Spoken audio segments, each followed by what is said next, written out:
Welcome to the Unitarian Society of New Haven. I am Rich Stockton, a member of the Worship Committee and your worship associate today. You can refer to me with the pronouns he and him. It's our last summer Sunday. Our regular church year begins next Sunday with our water communion service and with our new minister. For this year's water ceremony, our gathering of the waters will take place through images.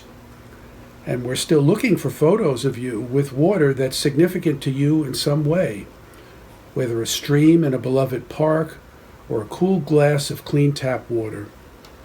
We'll weave them into a slideshow that will allow everyone to see each other's faces as we remember our sacred connections to the earth and to this community.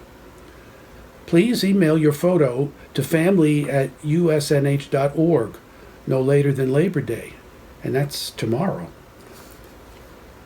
If you're joining us for the first time, we're so glad you chose to spend this time with us. We meet electronically for now, but we look forward to being together again in person. The email address of the membership team is on the screen, and you can join a Zoom meeting after the service to be a part of a weekly Welcome Corner visitor chat.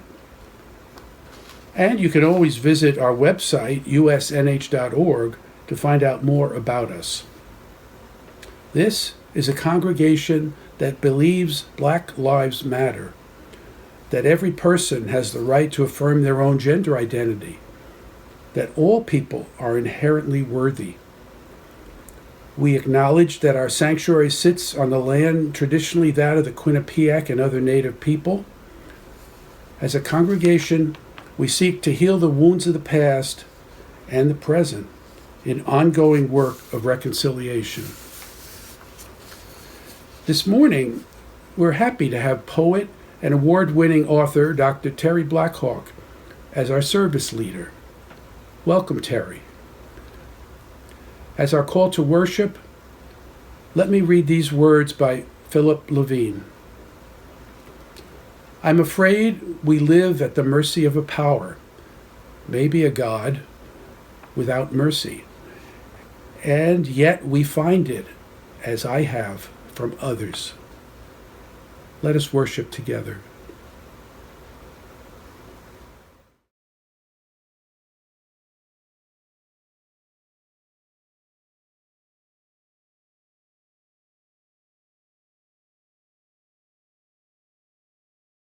We gather this hour as people of faith, with joys and sorrows, gifts and needs. We light this beacon of hope, sign of our quest for truth and meaning, in celebration of the life we share together.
ease one life the aching, or cool one pain, or help one fainting robin run to his nest again.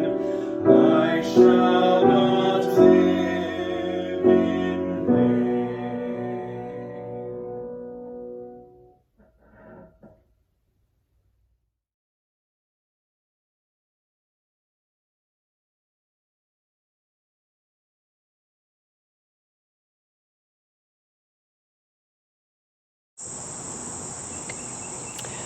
Good morning. My name is Sarah Whitson, and I'm a member of the Pastoral Care Committee.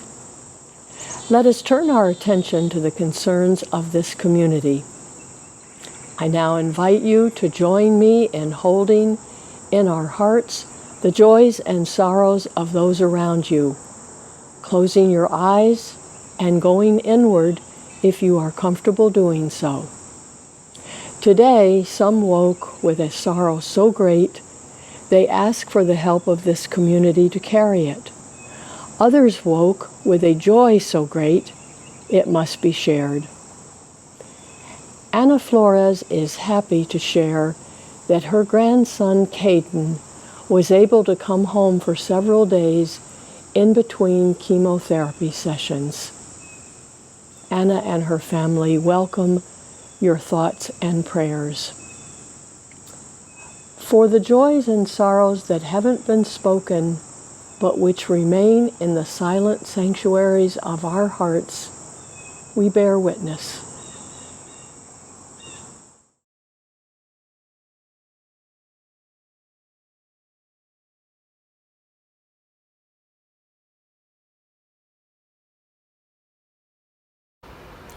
You may not be able to contribute in person, but we still need your offering more than ever to support the ministries of this congregation in these tough times.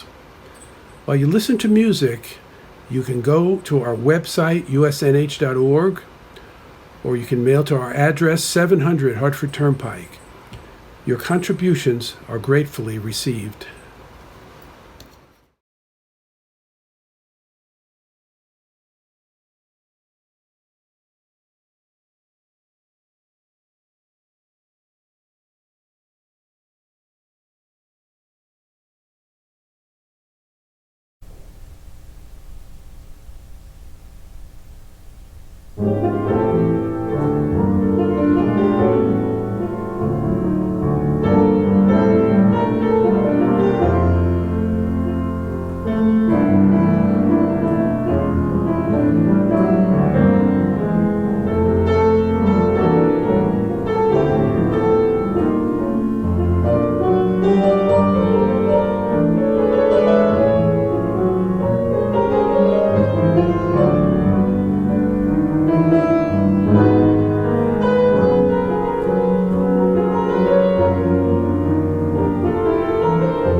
Our reading is the poem You Can Have It by Philip Levine.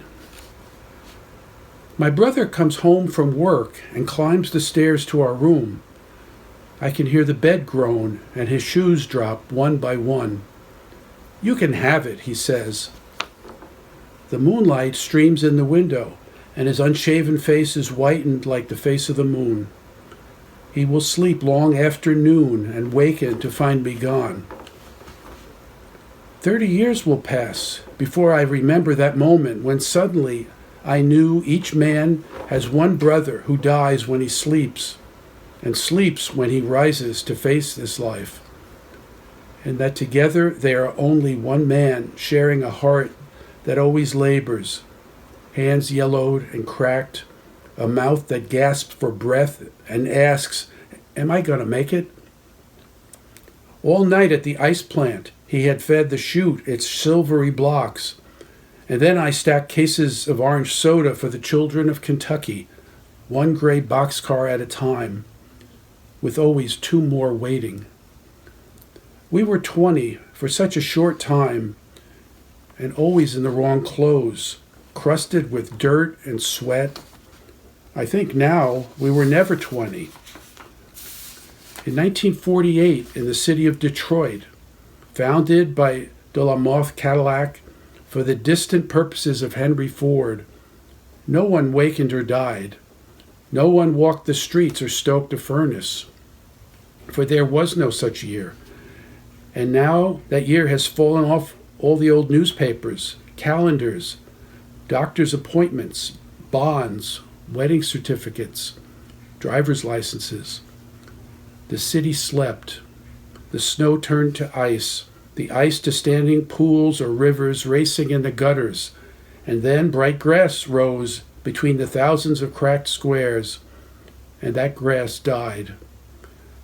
I give you back 1948. I give you all the years from then to the coming one. Give me back the moon with its frail light falling across a face. Give me back my young brother, hard and furious, with wide shoulders and a curse for God and burning eyes that look upon all creation and say, "You can have it."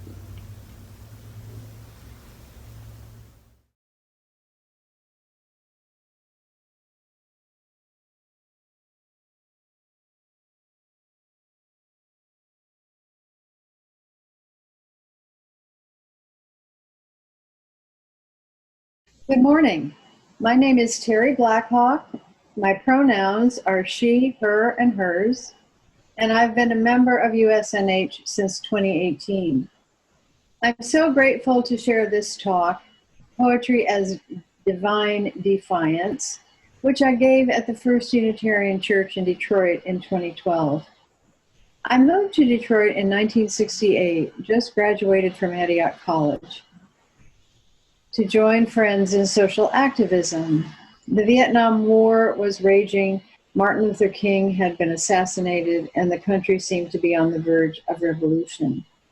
I wanted to take part. My initial activism in Detroit had me shepherding Challenge Corps, a multiracial group of teen activists organized around the motto, "Smash Racism." One of our group, Pam Sporn, went on to become an award-winning documentary filmmaker whose Detroit 48202, Conversations Along a Postal Route, gives a great grounding to the city of Detroit. The film featured another of our group, Wendell Watkins, a lifelong postal carrier, reflecting on the way Detroit history impacted the lives of neighbors on his route. Here's the trailer for this film, which I hope you will look for and find. It's live streaming now on PBS America Reframed. My name is Wendell Watkins. I'm a mail carrier around this area. How many houses have you seen come and go? You get so used to stuff, you don't realize how much stuff is messed up until you walk with somebody that's not from around here. These corporations buy up places, so then they just board it up and hold it for speculation. It's like the fault of people who made decisions decades before. The Sojourner Truth Homes were opened in 1942. We moved out to Sojourner Truth Project. She was one of the first groups. We were the first group that ever moved in. The whites didn't want color to live out there. This is the wall that used to demarcate where they're going to have the white neighborhood from the black neighborhood. Separate but not equal. You didn't go past 8 Mile, you stayed over here. You didn't even think 6 about Mile, it. yeah. If you look at the records, you'll find folder after folder of African Americans that had been harassed by the police. Detroit lost 130 to 140,000 auto industry jobs. You layer on top of that racial conflict and you have the recipe for a disaster. People that started gathering on 12th Street and started bricking them, and the rebellion had broke out. That must have been something, man, to see all this stuff going on. I was there when it was a kid got shot. I remember the National Guard coming in. I remember seeing men in uniforms with these big guns. When the rebellion was over, we had so many 50 caliber machine gun shells. We picked them all up and we used them for necklaces. That ain't right. Worst anger I feel about this whole situation about Detroit going down is the fact that it's the audacity of these guys that have just taken all they could out of the city. And then turning around and even giving people the impression that it's their fault. To do these kinds of histories is healing work. It's healing to tell children, this is not you. It wasn't long after Challenge Corps that I began teaching in Detroit public schools, married and started a family. My becoming a poet in my mid-40s and teaching poetry to Detroit teens changed the trajectory of my life and was the impetus for my founding in 1995, Inside Out Literary Arts Project, a nonprofit youth poetry organization that I ran and directed for 20 years and is now celebrating its 25th anniversary. In September 2012, I had the privilege of introducing Philip Levine, then U.S. Poet Laureate at the Detroit Institute of Arts, and was later invited to share my remarks at the First UU Church. Hence this talk. Levine published over 20 volumes of poetry and received many notable prizes, including the Pulitzer Prize. When I began thinking about introducing him in Detroit, his hometown and subject of his life's work, the words of African-American poet Lucille Clifton came first to mind.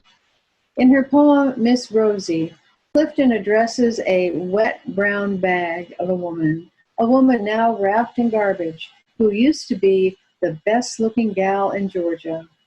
Clifton ends by saying to Miss Rosie, I stand up through your destruction. I stand up. Like Miss Rosie, Detroit used to be the best-looking gal around. And like Clifton, Philip Levine stands up through the destruction. Longtime Detroiters are tired beyond measure of the prurient scrutiny in print, film, and online that for years has picked apart, capitalized on, mocked, sentimentalized, or sensationalized our city. Although the tide has begun to turn, the decay resulting from what Levine describes as American idiocy and hubris, aka the disinvestment in Pam's film, faces us every day. Levine is known as a poet of defiance, and his You Can Have It from today's reading is a prime example. The world tries to rob us in lots of ways. I like poetry to do some taking back, and that's what this poem does for me. A brother comes home after a hard night's work. 30 years later, the frail light of the moon and memory have obliterated the year, but not the words that the brother exclaims. You can have it, he says as he throws down his boot. You can have it. Moments like these abound in Levine's poetry. Small slices of life illuminate a larger whole.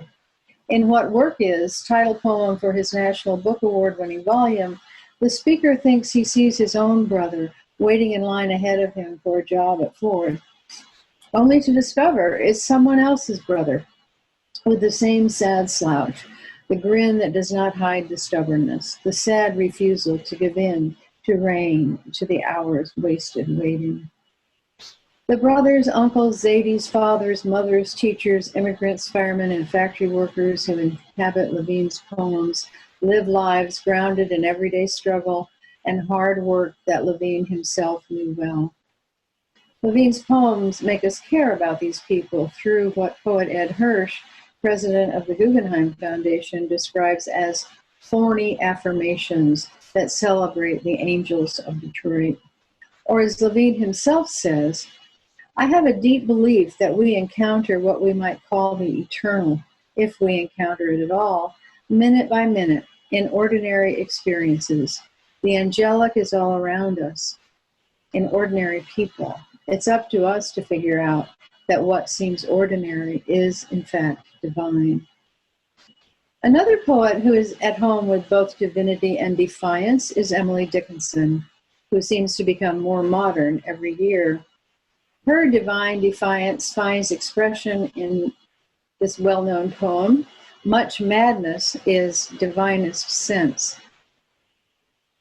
Much madness is divinest sense to a discerning eye. Much sense, the starkest madness.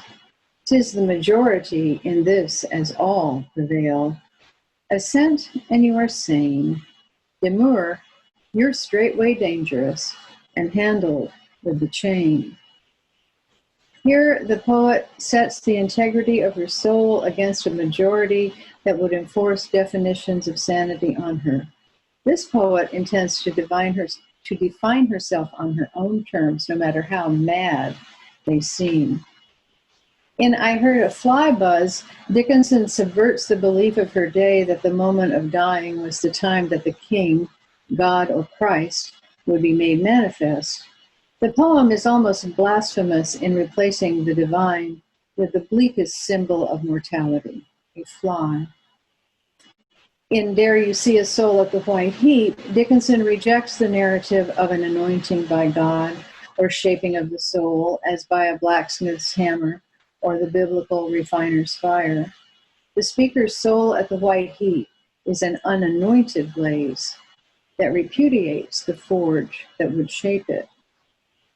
These are, of course, just a few slivers of the universe that is Dickinson, which includes rapturous poems of nature, biting wit, grief, eroticism, flowers, gothic terror, birds, and a keen and very personal sense of the divine. I'm sure she would agree with Philip Levine's sense of what he called the failure of formal religion to hold our enormous sense of religiosity. When the vessel of formal religion cracked for me, he said, the religion poured out over the objects and people I encountered. Dickinson makes a nice bridge to our final poet, Detroit's beloved singer, songwriter, activist, and National Poetry Slam champion, David Blair, who went simply by Blair, whom I had the pleasure to get to know during my time as executive director of Inside Out. In 2010, we won a federal grant from the NEH and the NEA to sponsor a big read in Detroit, a citywide program focused on one author. Unfortunately, Dickinson was one of our options, and we brought dozens of Dickinson-themed activities to Detroit classrooms and community venues. Blair had brought much joy and passion to his work with students in our schools and after-school programs, and I was excited to commission him to create a song cycle using Dickinson's poems. Blair hadn't been familiar with Dickinson, but as happens with most of us, she, to use her own words about how poetry affected her, took the top of his head off. He identified with her independent spirit and authenticity, and it was a delight to field calls from him as he was reading her in excitement and puzzlement, sometimes at all hours of the night. Here he is explaining Dickinson to a student workshop in February of 2011. It's important to me, and really figuring out what's important to me, what's beautiful to me, what's worthwhile to me, and following through on those things and finding other like-minded people while also being influenced by the things that may be different from you. So that's kind of what I like most about Emily Dickinson, is this kind of authentic self that I think she was kind of always searching for. And I think you see that in the song about or the poem about some keep the Sabbath. You know, she's some keep the Sabbath going to church. I keep it staying at home. with the birds outside my window are the choir. It's the orchard I use for a dome. And some keep the Sabbath in surplice, which is the long robe. Me, I just wear my wings, which is kind of funny. And instead of tolling the bell for church, our little sexton sings another bird. And so she's saying, I don't have to subscribe to what you believe is true religion. I don't have to go to your church to follow my heart of what I believe God is. To me, God is looking out the window and listening to the birds and looking at my flowers. That's God to me. And I don't have to succumb to the pressure of what everyone else sees as God or as religion. Blair died suddenly the following summer. His death was a tremendous shock to our community. Wherever he went with his guitar slung over his shoulder, Blair was a beacon of inspiration, a troubadour for honesty and personal integrity, for kindness, for speaking truth to power, and celebrating the lives and voices of the dispossessed. It had been Detroit's good fortune that he chose us as his adopted hometown, and he knit people together in ways even he probably did not realize. With few resources other than his gigantic talent, his great big heart, and his ability to reach others, Blair created community and helped us to believe in ourselves. A highlight that year was Blair's a cappella performance in the Detroit Institute of Arts Rivera Court of Tie the Strings to My Life, My Lord, a poem also known as Dickinson's Farewell. We didn't get to record all of the songs he wrote, but fortunately we have this treasure, which happily went national via the marvelous Brain Pickings website. And I'm happy to share that exhilarating performance with you today. If you like that, then please also Google Blair's signature love poem to Detroit, Detroit While I Was Away. Like Levine's work, it is flung in the teeth of oppression, but with a joy that was all Blair's own. As Terry mentioned, we're doing this thing called the Big Read, which is lots of different events going on around the country concerning the poetry of Emily Dickinson. And luckily, I get to be part of it. And one of the things that I got to do was put some of her poems to music. And I couldn't bring my guitar tonight because we would have had to do lots of things with sound when there's already a band. And but I'm going to try something for the first time and probably the only time. I'm going to try and do one of the songs a cappella. So maybe if you guys can, I think clapping might be too much, but maybe if we can, yeah, snap. I forgot what this was for a minute. So this is called Tie the Strings to My Life, My Lord. Tie the strings to my life, my Lord, for I am ready to go. Oh, look at the horses, quickly that will do. Put me in on the firmest side, so that I will never fall. For we must ride to the judgment, and it's partly downhill. Oh, never I mind the bridges, and never I mind the sea. Held fast in everlasting race by my own choice and thee. So put me in on the firmest side, so that I will never fall. For we must ride to the judgment, and it's partly downhill.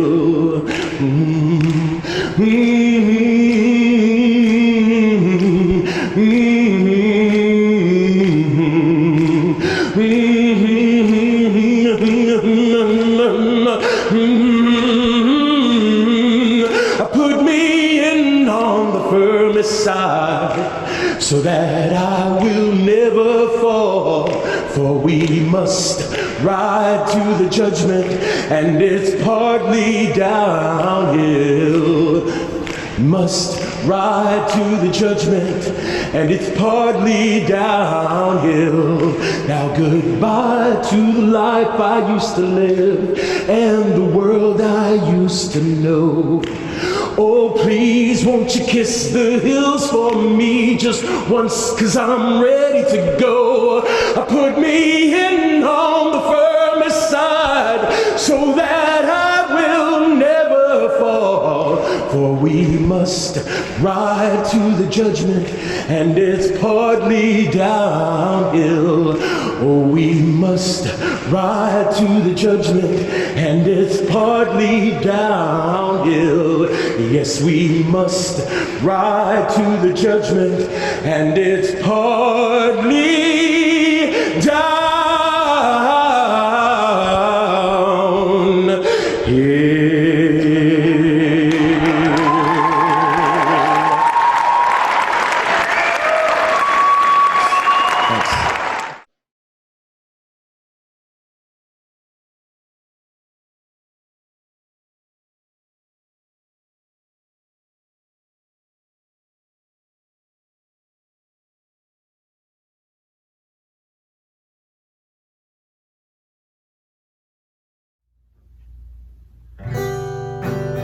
Be the change you want to see in the world. Be the change you want to see in the world. Be the change you want to see in the world. And change will come to you. Be the voice you want to hear in the world. Be the voice you want to hear in the world. Be the voice you want to hear in the world, and change will come to you. Be the light you want to shine in the world. Be the light you want to shine in the world. Be the light you want to shine in the world, and change will come to you. And change will come to you.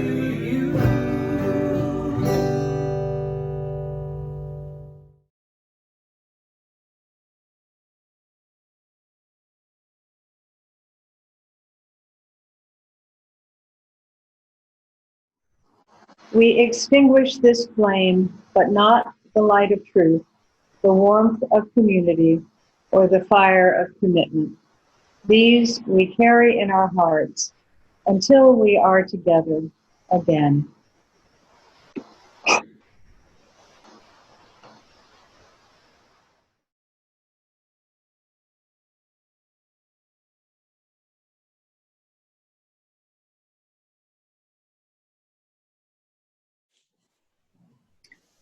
A word is dead when it is said. Some say. I say it just begins to live that day.